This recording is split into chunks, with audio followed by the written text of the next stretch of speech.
Ultra-processed foods make up 70% of the US food supply, and there's definitely an onward flow onto international markets based off marketing, food trends among consumers, and also food imports. I'm Maya, the dietitian, nutritionist, and founder of Nutrition Revitalized, and today we're going to be looking at the recent San Francisco lawsuit. In December 2025, the city of San Francisco filed a lawsuit against some major food and beverage companies like Coca-Cola, Pepsi, General Mills, Nestlé, and a couple of others. We are here to announce a first-of-its-kind lawsuit against the largest manufacturers of ultra-processed foods.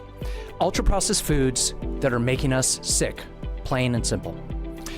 These products in our diets are deeply linked to serious health conditions, imposing enormous costs on millions of Americans in cities and states across our country. Many recent studies and massive data sets have confirmed the very clear link between ultra-processed foods and chronic diseases.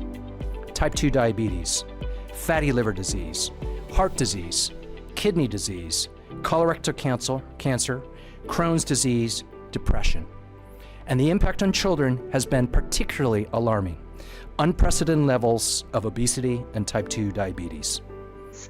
Now, what are ultra-processed foods? They're basically industrially formulated products that contain ingredients that you typically won't find in your kitchen, like artificial sweeteners, stabilizers, thickeners, preservatives, to package a product into something that generally doesn't resemble its original form. For example, we all know about Kellogg's cornflakes, and that's been heavily marketed and very popular.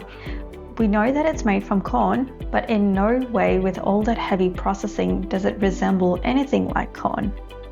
Other examples of ultra-processed foods include sodas, breakfast cereals, packaged snacks, frozen meals, chips, and sweetened beverages.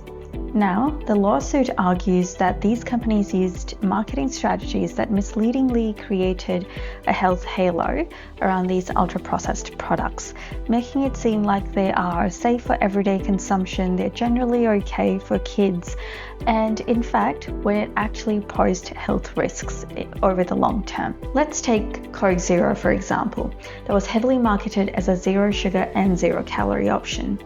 As I always tell my clients, you have to read the ingredients list. If a product states that is zero sugar but tastes sweet, you need to be thinking why. Now with Coke Zero, it contains 2 artificial sweeteners that's also heavily used in the market. That's acesulfame potassium and aspartame. Now, the World Health Organization has categorized aspartame as a potential carcinogen. They've also warned that using non-sugar sweeteners instead of sugar does not contribute to sustained weight loss. Although it is going to be lesser in calories, health is not just all about calories.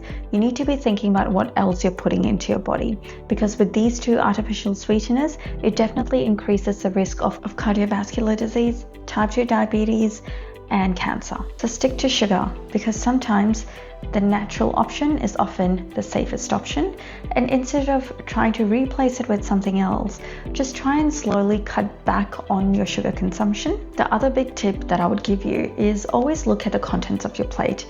Have a look at whether what's on your plate actually resembles actual food the way it's naturally available to us here on Earth, or does it look ultra processed and modified? So for example, do you see potato on your plate, or do you see chips? Do you see meat, or do you see pieces like sausages or cold cuts on your plate? That's definitely modified.